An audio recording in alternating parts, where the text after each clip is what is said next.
Chennai ECR சாலை பனையூரில் உள்ள தாவேகா தலைமை அலுவலகத்தில் அமைச்சர்கள், சட்டமன்ற உறுப்பினர்கள், மாவட்ட செயலாளருடன் ஆலோசனை கூட்டம் தற்போது நடைபெற்று கொண்டு வருகிறது.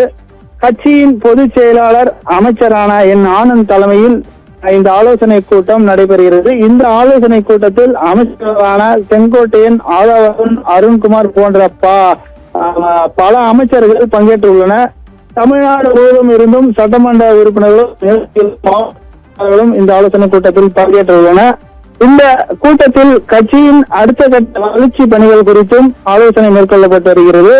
கட்சியில் புதிதாக பலர் இணைந்துள்ளனர். அதாவது மாற்று கட்சியிலிருந்து இணைந்த நிலையில் அவர்களுக்கு பதவிகள் கொடுப்பது தொடர்பாகவும் ஆலோசனை மேற்கொள்ளப்பட்டு வருகிறது. அதேபோல் வருகின்ற உள்ளாட்சி தேர்தலின் பணிகளை குறித்தும் ஆலோசனை செய்யப்பட்டு வருகிறது.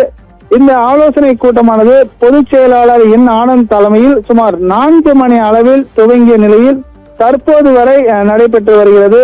அதற்கு 2 மணி நேரத்திற்கு மேலாக இந்த ஆலோசனை கூட்டமானது நடைபெற்று வருகிறது. இது தற்போது வரை இந்த சட்டமன்ற உறுப்பினர்கள், மாவட்ட செயலாளர், நிர்வாகிகளுக்கு தனியாக ஒரு அறையிலும், அந்த அறைக்கு முன்பாக அமைச்சர்களுடன் தனியாக பொதுச் செயலாளர் ஒரு ஆலோசனை நடத்தியுள்ளார். அந்த ஆலோசனை முடிந்த பிறகு புதிதாக இணைந்துள்ள அவர்கள் நிர்வாகிகள் மற்றும் புதிய வேற கட்சியில் இருந்த நபர்களும் மற்ற சட்டமன்ற உறுப்பினர்கள் என மாவட்ட செயலாளர் தனியாக ஒரு அறையில் அமர வைத்து அவர்களுடன் தற்போது ஆலோசனை நடைபெற்று வருகிறது.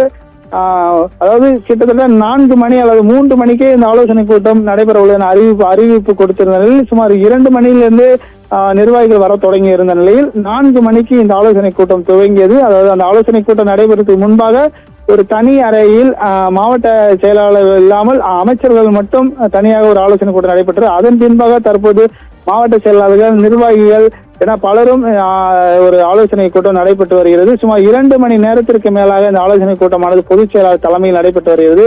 அதாவது வருகின்ற குறிப்பாக முக்கியமாக மாற்று கட்சியில் இணைந்த நபர்களுக்கு பதவி வழங்குவது குறித்தும், வருகின்ற உள்ளாட்சி தேர்தலின் பணிகள் குறித்தும், கட்சியின் அடுத்த கட்ட பணிகள் குறித்தும் இந்த ஆலோசனை கூட்டம் தற்போது நடைபெற்று வருகிறது. அப்புறம்